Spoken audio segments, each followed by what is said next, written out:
เอาผมเอาอยู่ดิไม่ได้ใช้เปิดแล้วมันจะขึ้นหน้านี้เลยนะวะช่างไปใช้ก่อนเข้าเลยเรียกกูเกลียดเข้าเลยเรียนอันนี้คือลูกศรเอาเลยห้องเรียนไปเลยเรียนมาใส่ตัวเรื่องไปเรื่องคนเปลี่ยนเอาเลยอันนี้ก็เลยนี่ตัวเรียนนี้อ๋อเรียนเรื่องมันที่แบบกดคลิก2เทื่ออีกครั้งเลือกรูปคือกันมาคือกันเบิดเลยเขาเดือนอันนี้แบบคลิก2เทื่อแม่นคือกันมันตั้งใช่ว่าอันข้อมูลง่ายกว่าเลยอ๋อแล้วก็มาคลิกหน้าเปล่า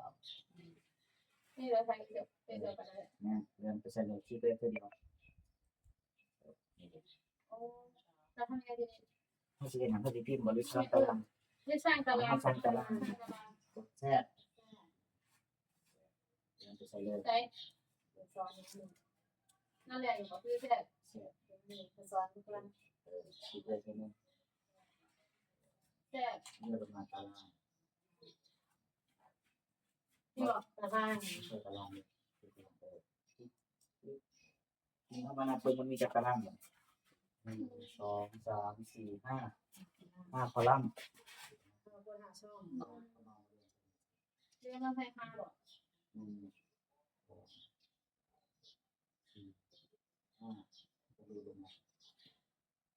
ดูดเขาจะดูดยังไงดูด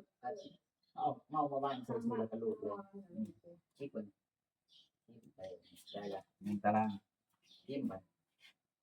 จิ้มเหรอจิ้มเลยไม่ไงแล้วจิ้มตัวเลขโอเคโอ้โหไม่ได้เลยไม่ได้ละดูดเด็กไม่รู้เลยพอป้ามาเชื่อเอามาติดซ้ำเลยเห็นเลือดเอามาติดลงเลยขึ้นข้างบนอีก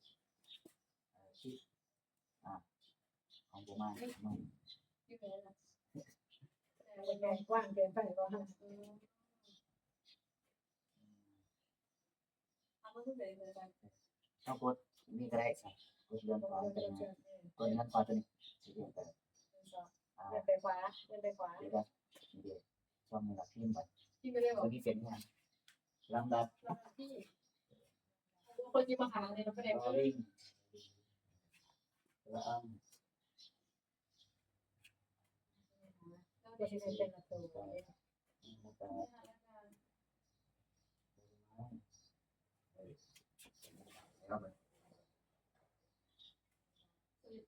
อาเนี่ยดิ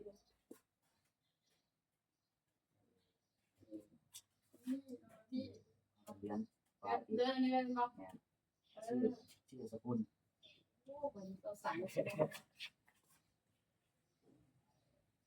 ต้องมาทำความเข้าใจเป็นที่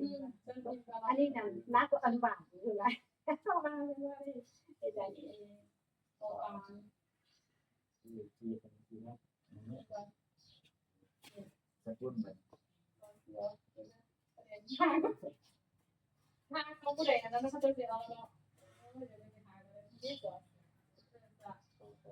อันที่ไม่ใช่ง่ายกับการสื่อสารเนี่ยไม่ขายมันก็ที่จะแค่แบบเป็นนั่นเลยสีแดงแล้วอีก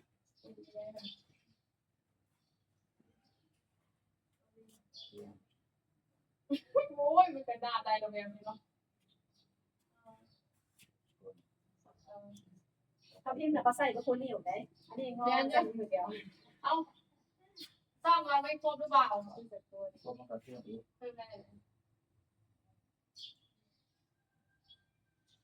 สิ่งใหม่ยกคนมาใส่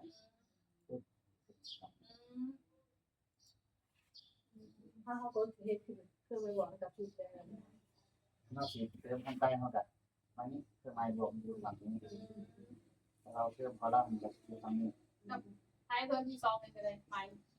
เกียร์โอเคอาจจะเพิ่มช่องข้างล่าง ไม่บวกแล้วก็คลิก กดเลย กดเข้าไปที่ไล่ลงไปเลยนะ กดเทิร์นหัวก็คือมาซ่อม แสดงว่าถ้าเพิ่มที่หลังก็ได้เวลาอารมณ์30มันไม่พอ30 32ก็กด มันก็กดบวกเป็นมันก็สิลั่น ที่หาใจ อักษรนี่ก็ว่าเพิ่มที่แล้ว2นี่แล้ว คือเคสตัวนี้อันนี้มันอยู่ตัวบนเนาะยกผู้หญิงเราก็ต้องมากดตัวนี้ก่อนเราจะกดใช่ก่อนก่อนมันมีรูปไอ้รูปพยัญชนะบนล่างมันก็ได้เป็นบนมันก็ต้องกดเนี่ยกดค้างมันต้องกด เข้าอะไรเลยจ้ะเข้าเลือดไปนิดนึงแล้วก็ดีหัว ถ้าตัวนี้มันก็ โอ้มันไปถาม ถาม2เลยว่า กด enter เอนเตอร์ เดินไปได้ยังไง มันสิไปช่องหนึ่ง ไม่ใช่ลบแล้วตัวนี้บัญชีหนึ่งเนี่ยเลขหนึ่งตัวนี้อันนี้แล้วโอ้ใช้กล้องนี้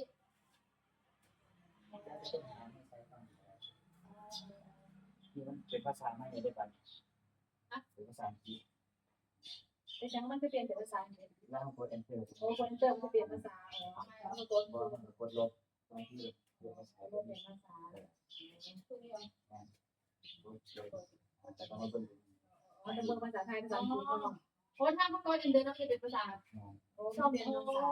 ถ้าสมมติว่าเราพิมพ์ไปเราจะเปลี่ยนภาษาเรากด enter เราจะเปลี่ยนภาษาแล้วก็พิมพ์มันก็จะเปลี่ยนแล้วกดตัวนี้ใช่ไหม บอล เพราะแบบนะ มันเป็นบางกรณีมันไม่ว่าเป็นตลอด บอกเพราะว่าคือเข้าพิมพ์ไปเพราะว่าเข้าพิมพ์ซื้อทั้งภาษาอังกฤษทั้งภาษาไทยอย่างนี้นะ ถ้าแบบกดเพียนภาษา เป็นภาษาเอามันต้อง เป็นภาษาแล้วก็มาเบิ้ล บนกันทั้ง โอ้ประเดี๋ยวค่อยเมื่อคืนหมดไปแล้ววันนี้นะ จ้าก็เรียนรู้ไปนั่งถ้าเป็นอนุบาลหนักกว่าอนุบาลนั่นหนูยังไม่เคยจับเลย ใช่เลย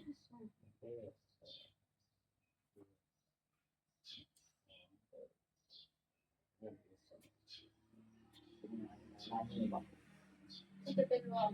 เงินต้นเงินต้นและใส่ระบบเงินต้นนะที่สอง วันที่หนึ่งวันที่สอง ที่หนึ่งที่สอง แล้วก็รวมเหรอรวมต้นเนาะวันที่เป็นไปเรียนวันที่เรียน โอ้เขาไม่แลกเหมือนกันสริยาเลยยังไม่ได้เคยบ่ายเลยคือ ช้างก็ไปแล้วให้แม่เลย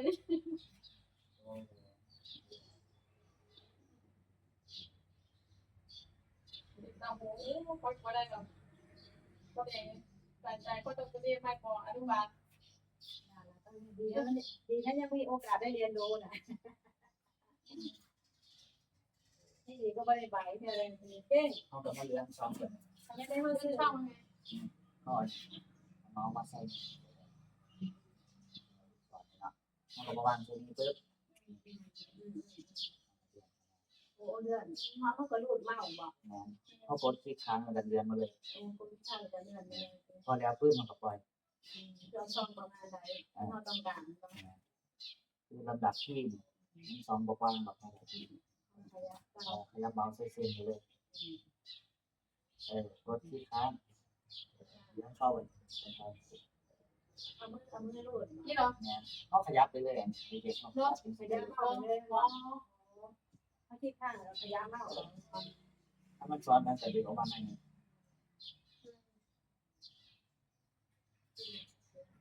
ตรงนี้เนี่ย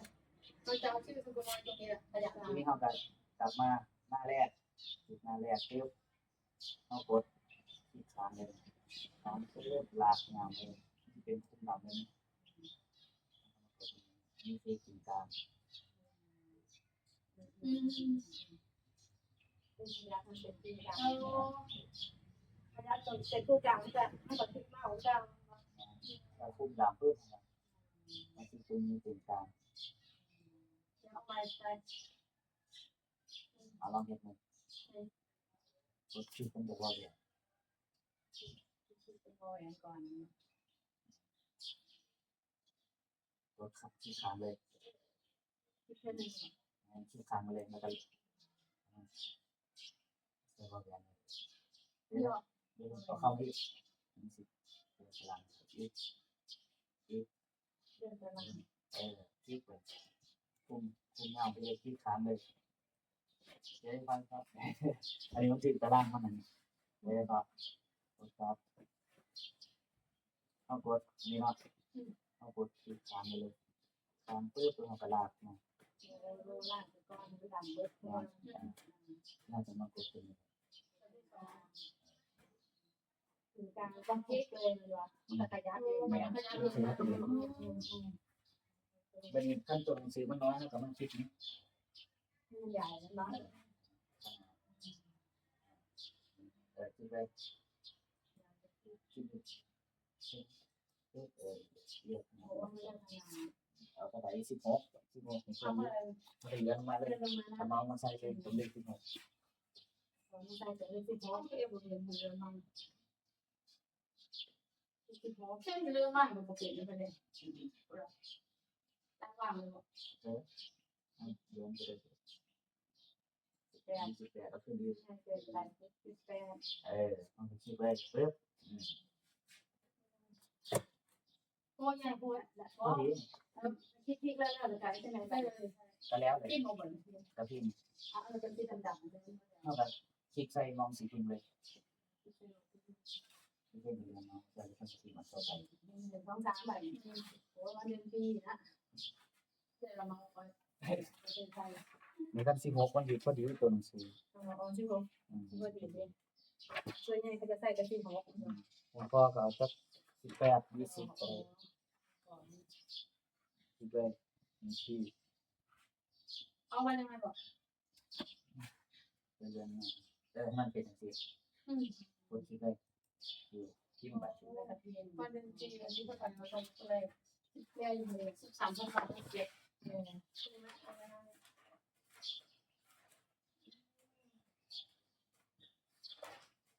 17,000 วาเลย17,000 วาลง 17โปรแกรมเตอร์มันคงจะ เด้อ เป็นขยับ ที่เข้าร่วมแบบ ตรงนี้ทำไมเราไม่รู้หรอก นี้ทุกคนต้องกดตัวมีขาบ้านกดจุดไฟ โปรไฟล์ทำไมเราทำเนี่ย เดินครั้ง อันนี้เนี่ยเดินเนาะ แหนที่ไหน ช่องไฟ โปรแฟล์ ที่เลยแฟน เขาเขียนโปรแฟล์ทุกการมาเดี๋ยว หกบ้าหก ช่อง9แล้วลำดับที่ไป โอ้ยสิอีบัน แค่มันยังไม่ระบาด นางสาวตัวเองแหละนางสาว เสร็จแล้วเลยเนาะเสร็จแล้ว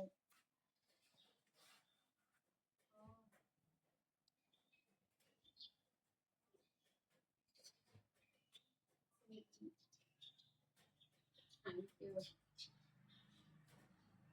ถ้าสมมติว่าเราพิมพ์ไปได้ครึ่งนึงเราพิมพ์ไม่เสร็จอย่างนี้นะเราจะติดเครื่อง กดเซฟ กดเซฟก่อน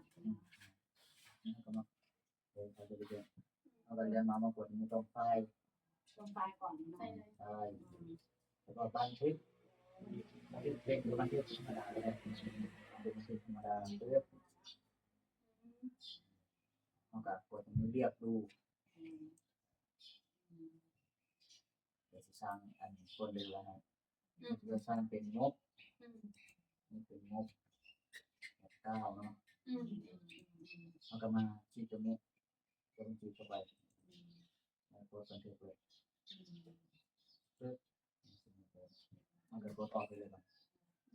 คือเมื่อไม่เขาก็จะไม่พิมพ์ให้เพราะว่ามันไม่ ต้องมาซ่อมตรงนี้ มั มัน น จะทำนี่ เสียไว้ตรงนี้ครับ เอาจำชื่อให้ไม่ได้หรอจำมาเลยนะ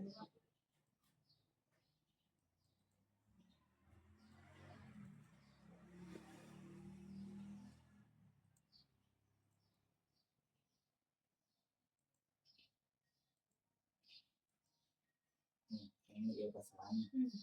แล้วก็มาที่ตรง69แล้วก็มาถึงเลยมาสิมาต่อ69 แล้วก็พิมพ์ต่อไปเดินมาสมมติว่าวันนี้ได้10 คนแล้วก็พิมพ์ลงไป แล้ววันต่อไปได้มาพิมพ์ต่อแล้วก็พิมพ์ต่อลงมาได้เลย พอเฮามื้อที่2ครับเฮาพิมพ์เสร็จปุ๊บเฮาก็บ่ต้องไปกดบันทึกตัวนี้เฮามากดตัวนี้กดเซฟตัวนี้ โอ้โหเสียไปเลย บันทึกมันสิอัตโนมัติปุ๊บ กดออกไปเลย คือที่เฮาบันทึกไว้ก็คือแบบว่าให้มันมีอันคือเป็น โครงเก่ามัน โครงเก่าเป็นงบ มันจะบ่ได้พิมพ์ใหม่ แค่บัดนี้เฮามาเซฟมันบ่เฮามาเซฟเอาไว้นี่3 วัน 4 วันเรามาพิมพ์ต่อได้เนาะ ได้เรื่อยๆอยู่ พิมพ์ต่อเลยบ่ได้ยังไง เราต้องเอาเมาส์มาคลิกสิ่งนี้ก่อน จะสิถามเนาะจะสิถามเนาะ มันยังบ่ได้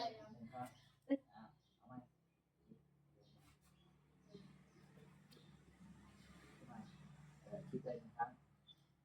ทดสอบ สิลากมาเอามาหาอย่างที่ เออ เมาส์นี้เขาลากไปเลยเขาลากออก เป็นภาษาได้เปลี่ยนภาษาก่อนเป็นภาษาเป็นภาษา ตัวก่อนตัวนี้เองเราลงตัวนี้นะ เปลี่ยนภาษามันบ่ไปใช่ไหม โอเคสวัสดีเรื่องแบบนี้เนาะ อย่า เอาลองหายไปไหนแล้วจริงๆยังเห็นอยู่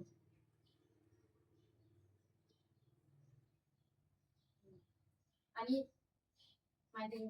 เวลาย่างตัวนี้ค่ะตรงไหน เป็นนั่นแหละที่ไปเป็นช่องไฟ เพราะอะไรด้วยนามสกุลเขาเอาจาก อันเดียวหรอ สอง สองลองเขา จำพอดีคณะออนไลน์บอกงาน ที่ห่างเป็นไป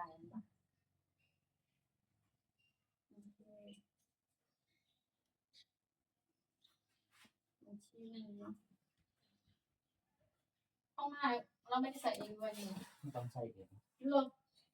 สมมติห้องสิใช้เข้ามาเรากำลังกดเปลี่ยนเป็นภาษาอังกฤษ เลือก เอาเท่าไหร่ ประมาณ 10,000เนาะ10ก่อนเดี๋ยวครับ เลือกเอา เอา10ก่อนแล้วก็ใส่คอมมา เราใส่เข้ามาเหรอ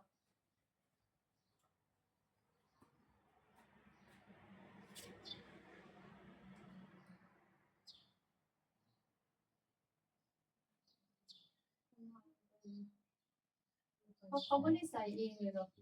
เป็นมีเรื่อง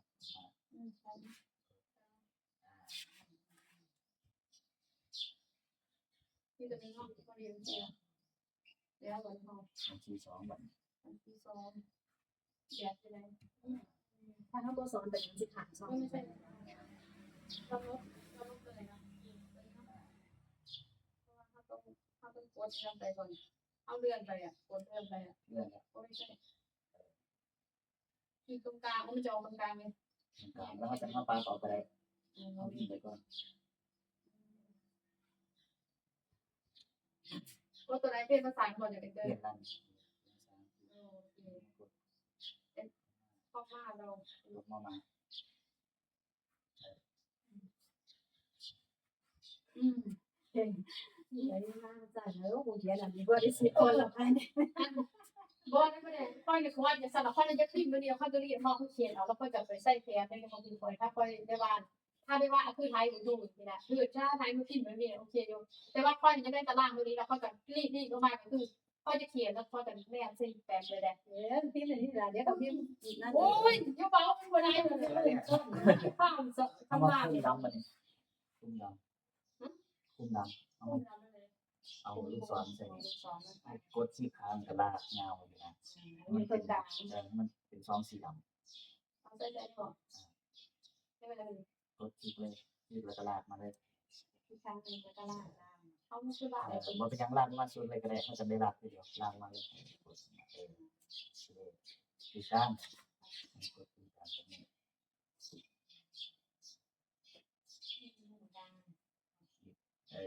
ที่บอก คลิกเลย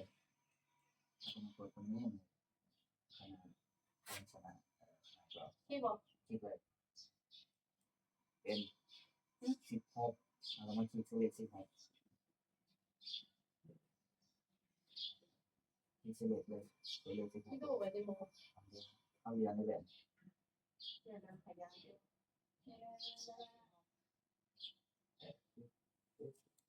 ยังไม่ได้ด้วยมันเรียนจากนี้โปรแกรมขึ้นมาเลยได้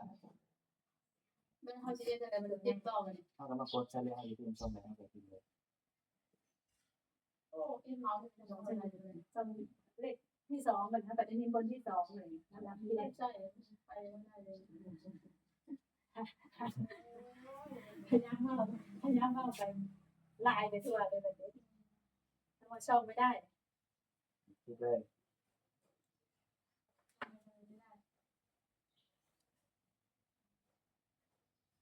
เขาเรียนตรงนั้นแต่มันก็เป็นเรียนมาคิดได้ตรงนั้นแหละกิน นี่เขาเรียกกันเขาเรียกข้าวมาใส่หมูด้วยข้าว ตัวนี้เข้าวันก็บ้านเขาก็ได้ต้องกดคุมดำเขาต้องกดคลิกขวาหนึ่งครั้งคลิกคัดรอบ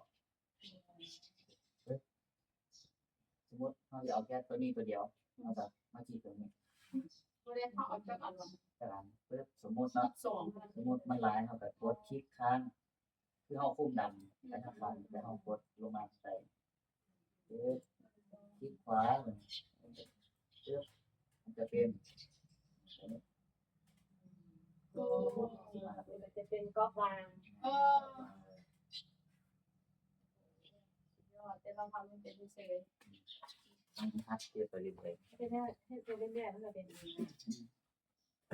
ซึ่งพอมีเวลาแบบจะยากแม่ก็ตั้งเอาขาตั้งรถลงแบบยังเอาขาตั้งรถเปล่ารายงาน ๆว่าเรียนรู้ไปจะมีจะน้อยไปใครรู้ ๆ คน ดู รู้ บอล ว่า กิน มันงานไทยนั่นสิเรา อันนี้ได้พิมพ์เลยบอกใคร กินไปเลย พิมพ์ชื่อคนที่สองไปเลย ข้างในดวงใจ ภาษาอังกฤษ เตรียมก่อนซะ ลบ ลบก่อน เอา เห็นที่บอกเป็นคน โอ้ย จะมา อันนี้คือพิมพ์ได้เลยมั้ย นี่ก็เป็นภาษาไทยกินไปเลย เซ็นโอ้บัดนี้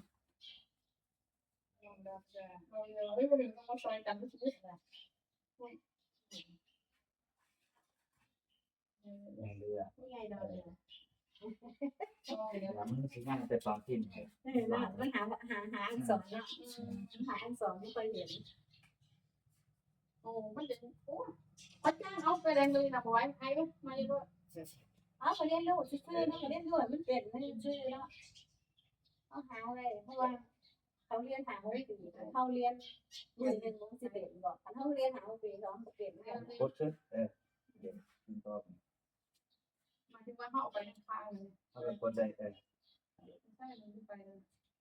โอ้เอ็น กด เตอ ตัว ร์ นี้มันเป็น อีกครั้งนึงได้รวมโอ้ยยังไม่ได้ลืมขอโทษ ในดวงใจ ยัง ยัง ไม่ ไม่ ได้เลย นายดูเพิ่มกดลบ ขอลบตรงนี้เนาะสลายยิ่งกว่าจะได้เลยอันโอ้แสดงว่าใจเขามันไปก่อนอะไรประจานนี่แหละโอ้ กด2 ครั้ง ลงมาเนาะ กด2 ครั้ง ก็ลองสลายยังไงเลยเนาะเอ้ยในดวงใจมี20,000นะ กด20 แล้วก็กด อะไรประมาณนี้ ตัวตา00 โอ้ยทำไมมันตัวใหญ่อ่ะ ถ้าจำแก้ให้ก็ท่านได้เลือกนี่เลยท่านได้เลือกฟอนต์มัน หน่อย100ทั้งมือเนี่ยก็รวม20 เรียนนักศึกษาที่รับรถเข้ามาเลย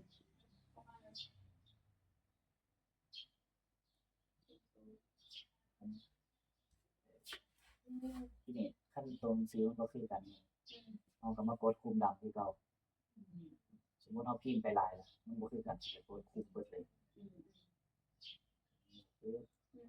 ก็มาเลือกตรงนี้ให้ดีไซน์เป็นใช้สารบัญที่เปิดเลยเพื่อ ตัวลูกสองที่กัน ตามจริงนะอันนี้นะบ่ต้องเข้ามาขึ้นกันเป็นแบบเสียงปกติ แล้วมันจะเลือกไปยังไงจะให้มันเป็นอะไร เขาก็ต้องมาอันนี้กดตัวนี้ คนตอนนี้คือฝักเขาไม้มุกกระดาษ แต่ว่าเขาต้อง พุ่มดำตัวนี้ได้บัดพุ่มดำช่องนี้ว่าห้องไปแค่ช่องเดียวเนาะ นอกจากที่จะเล่นมา ต่อไป3บัดเอาเป็น3เปลี่ยนเรื่องเปลี่ยนภาษา เป็นจะบอกคือมันจะ โอ้ คือ เปลี่ยนเลย มันจะเป็นการคิด ต้องจะเปลี่ยนเรื่อย คนที่สั่ง ขี่กันนั่นซื้อ งานสบายไทยเหรอ เรียกว่ายังเขาพิมพ์มีโน้ตบุ๊กเขาพิมพ์ไปที่มาที่ไปที่มาแบบตั้งนึงมาเป็นต้องบอกนี่แหละมันก็ขึ้นภาษาไทยครับภาษาอังกฤษแต่ละเนาะ ซับกันบ่ แล้วก็พิมพ์แบบนี้มันก็เป็นภาษาอังกฤษ โอ้ แบบนี้ ไม่ต้องเป็นอย่างนั้นเลย เขาเลยว่าเข้าใจ ก็เลยค่อยมาเดือดน้ำกันหมดเลยนะใช่เลยต้องผ่าน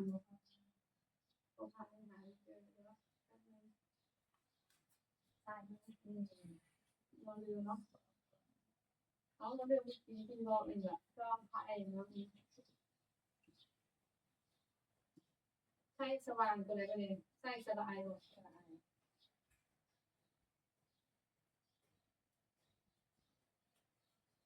ใช่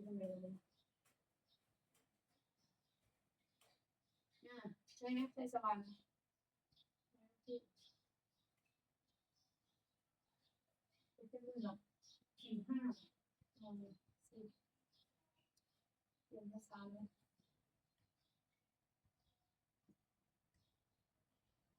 เป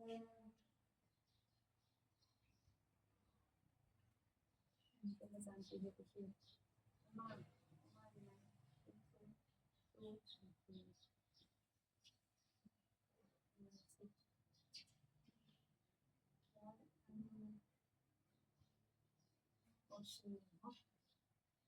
เป็นอะไร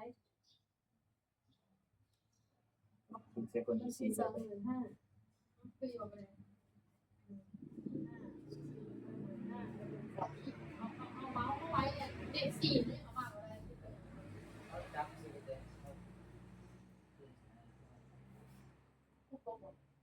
เฮาบ่ต้อง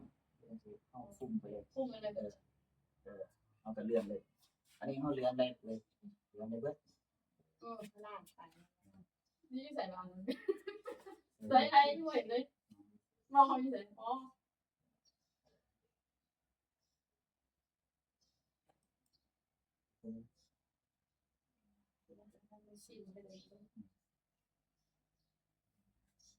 มันลากไปเบิดสมมุติเฮาลากสุดนี้ปึ๊บเฮาลากสุดนี้เนาะ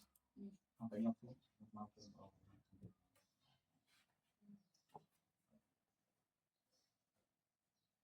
มีการใส่ นี่บอกให้เราเขียนข้ออะไรในประเด็นไม่ได้เห็นเลย เห็นลูกศรย่าล่างแห้งไว้ไว้แล้ว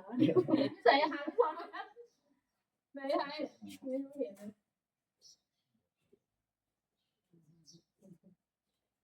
เอาไปยก ล่างแห้งไว้แบบแยกกันแบบนี้ เอาสีมือกับสีเดียวหมดไปเลย ตัวกระโดด มันเป็น หาจอนหาจอนเนี่ย พวกไม่ได้ธรรมดาประเด็น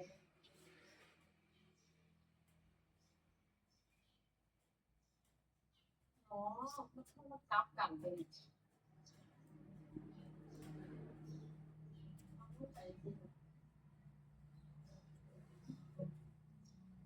าสุดท้ายพัดสายภาษาหรือภาษาอังกฤษ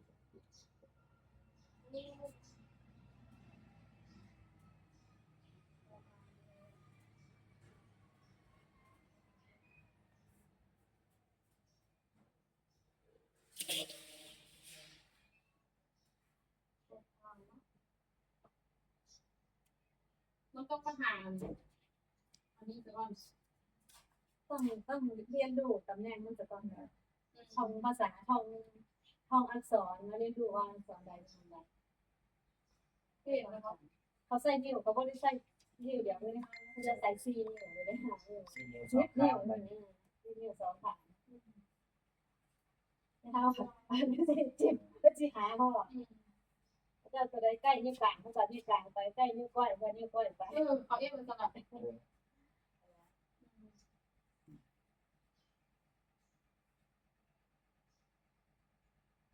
งนี้ดีกว่าไปงานดีกว่า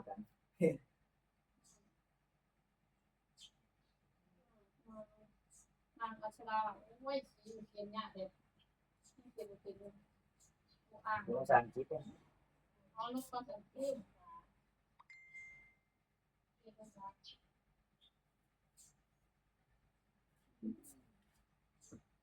ใช่ไหมไทยนะโจเป็นจานที่เสร็จซอสชิมมันต้องจัดตำแหน่งวางนะจำลองกันที่เย็นสุด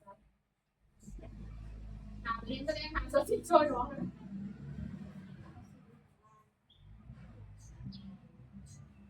รออย่างเดียวซื้อไอ้งานอัญช อัศ ลา มาใส ชื่อเมย์โอ้ยจอดสมัยเมย์เลยนะวันที่ห้าใครส้มสีโอ้ยสีแล้วล่ะลูกตัวนี้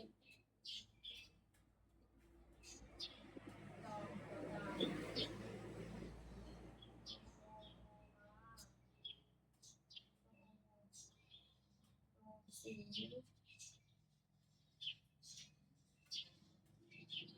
ปลอดจอดไม่จอดสีไหนกินเลยจอดสมาร์ทเลยอ๋อสุดยอดเลยก่อนเป็นความเราเลือกเลยมันกันเกี่ยวไปนี่มันทำไป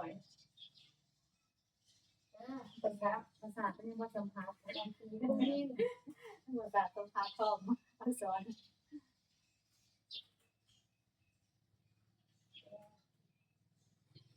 จำเป็นพวกนี้ซ้อมเลยวะ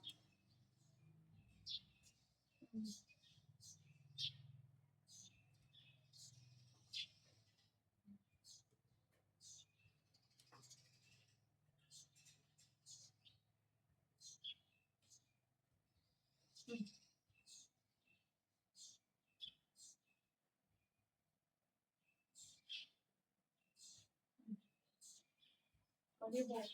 อัชราเอาสีน้ำกินนี่ไทยบนโซน เดี๋ยวพี่เราจะออกไปสักวันออกเนี่ย ไม่ใช่ต้องเอา ภา ภา ษา ษา เนี่ยเพราะว่าเรา เปลี่ยนภาษา เป็นที่เราคำว่าไม่เป็น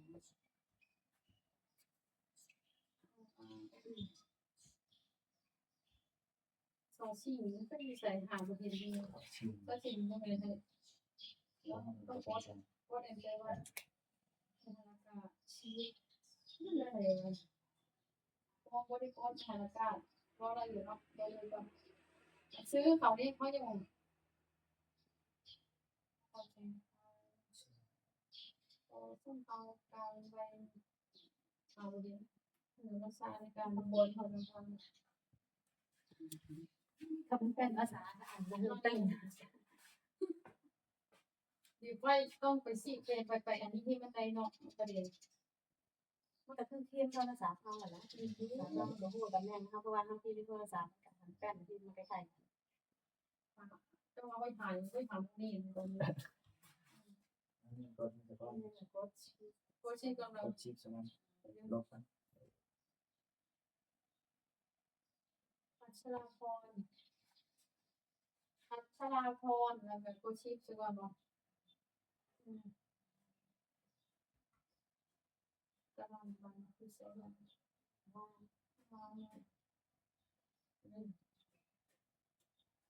โคชิป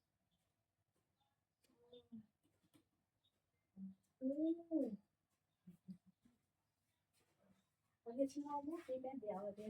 เอาสัมภา วั ษ น ณ์ นั้นจะเป็นย่างเขาไปซื้อ ก็ เรื่อง สัมภาษณ์แล้วเพราะว่าเขาสิ้นแล้วมันสอนใจตัวใดที่วางใดมาละเข้านะฮะ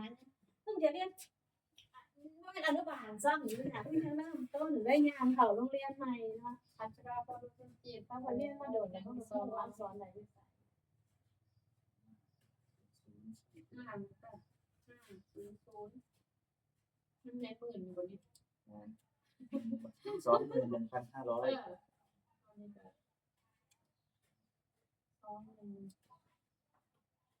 ระมาณ500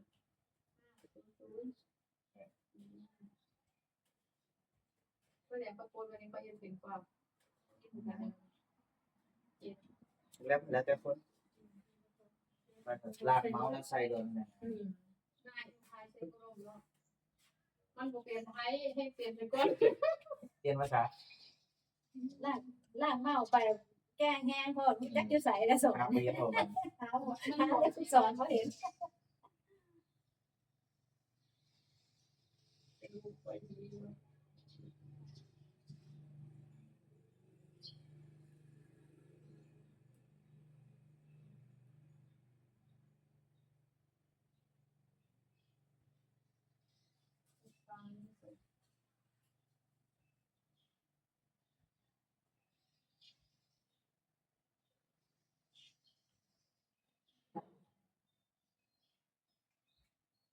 ฟังโอ้อันนี้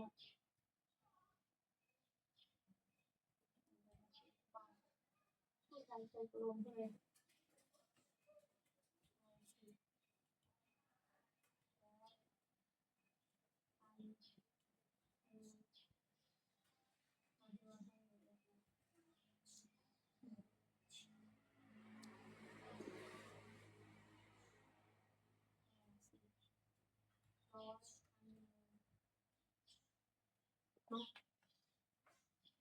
ที่ดีแล้วไม่ได้เป็นภาษาไทยเลยโยนตัวตัวที่ไม่เป็นภาษา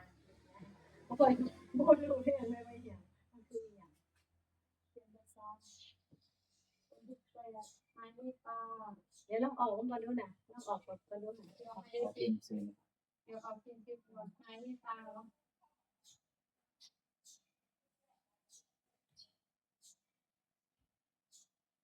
ที่ไปจากเขาจะมีที่เป็นที่เป็นขายนะ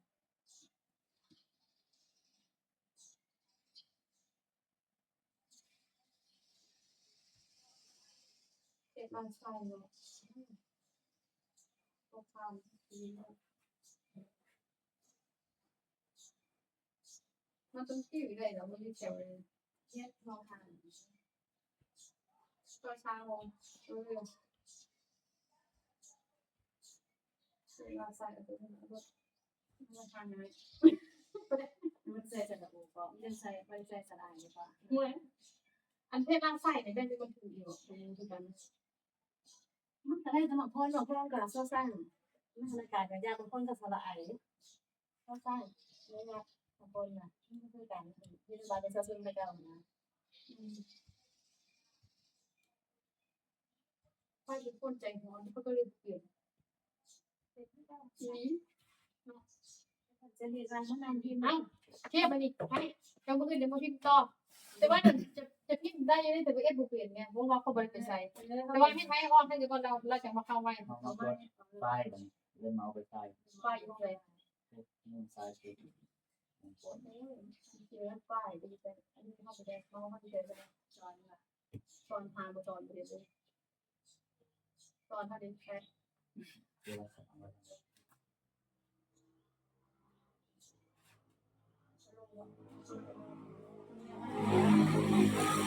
ไปไม่ได้ไปไม่ได้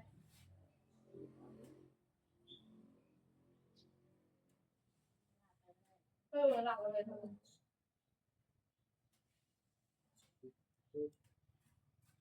เป็น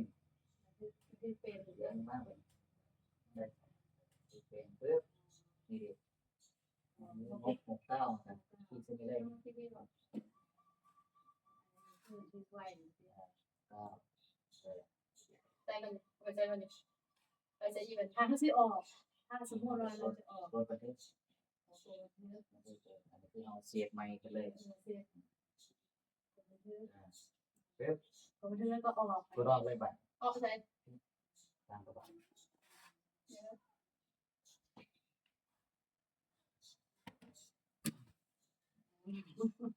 ปึ๊บอีกเลยใช่ไหม แล้วก็ปิดเครื่อง มันกดออกนะครับ ก็ตัวนี้ ใจมองคนเดียวไหมก็ต้องไงเธอกระบาลเนาะ ตามกระบะชื่ออะไร อ๋อ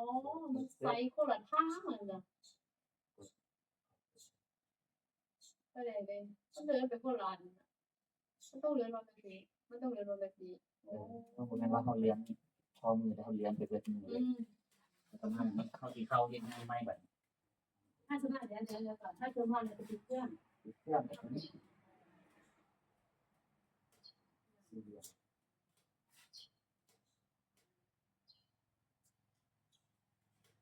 แต่ทางร้านก็มีการปิดเครื่องทุกคนเดียวก็ต้องปิดเครื่องแล้ว คลิกนะครับปึ๊บตรงนี้แบบ ปิดเครื่องปิดเครื่อง กด นี่ครับเปิดเครื่องเราจะฝากกดแต่ออก สมมติว่าถ้าเราสิออกเราจะเลื่อนเมาส์ออกจากหน้านี้กดคลิก เขามีไหมเขาทำงานในนะโอ้ยยังมีบอก ถ้าเช็คงานต่อไป เรียนการต่อ คลิกเลย2 ครั้ง คือวันใหม่ที่เราเข้ามาทำเปิดเครื่องใหม่เราต้องเข้าตรงนี้เหมือนมาใส่เลย เอกสาร เมาเลยเราพูดเราลงยังไงนะ แล้วก็แบบลากลง มันได้มาถึงที่สุดแล้วสมมติว่าวันที่เรามาแล้วก็เปิดเครื่องมันก็ขึ้นมาตรงนี้เลยมันก็69ใช่ไหม เนี่ยเข้าไปคลิกใส่งบ69กันคลิกเลยคลิก2 ครั้งคลิกเร็วๆเลยแต่ต้องคลิก เพื่อนะ เอาไปกดเลยอีก2 ครั้งคลิกกำมัด ถ้าเราจะทำงานใหม่เราก็คือเข้ามาตรงนี้ไหมหาที่ชาตัวใหม่วะ โอ้ขั้นมาเช็คงานตัวใหม่ก่อน เออ ตัวใหม่เราตัวออกมันตึ๊บเข้าแล้วมากดอันใหม่ ก็คือแบบว่าไม่เกี่ยวกับงบเก้า โอเคเราเข้าไปอีกออกเข้ามาเข้าตัวนี้ โลคันนี้ทำงานใหม่นี่นะ เป็นหน้าเปล่า โอ้หน้าเปล่าเราพิมพ์ตัวใหม่แล้วไม่เกี่ยวกับการอันนี้นะคือว่าถ้าเราจะไปทำเราก็ต้องไปที่ไฟก่อน บอกถ้าเราจะเรียกตัวกองปั๊บเข้าไปกดออกเข้าไปเราเข้าไปตรงนี้ตึ๊บแล้วก็มา ตัวนี้คือเราบันทึกไว้แล้วเอกสารแล้วก็งบก็ เข้ามา ถ้าเขาพิมพ์แล้วถ้าเขายึดที่เกินนี่เขาก็ต้องปีได้เกินคือว่า แม่เข้ามาต้องเป็นเครื่องก็เลยนะเข้ามาตรงนี้ตึ๊บปิดเครื่องกดปิดเลยปิดปุ๊บมันก็สิปิด เขาก็กดที่เกินไปเลยก็ปีไปเลยถ้าเอามือสองเลยนี่เขาก็กดไปเลย ไม่ต้องกดอันนี้เลยต้องกดเมาส์เลย มันกดเอาเลย กดเลย1 ครั้ง นอกปีแรกก็ชื่อเขาตั้งหัวกลุ่มเขาพิมพ์เลยมันนี่ แม่คลิกเลย1 ครั้งจะให้ไฟอินดับเดี๋ยวไปมันจะยึดเครื่องกับที่ร้านเองมันก็มันก็ถอดตั้งคอยงานมันก็ไปได้ ทุกปีแล้วรอปั๊บ มันใหม่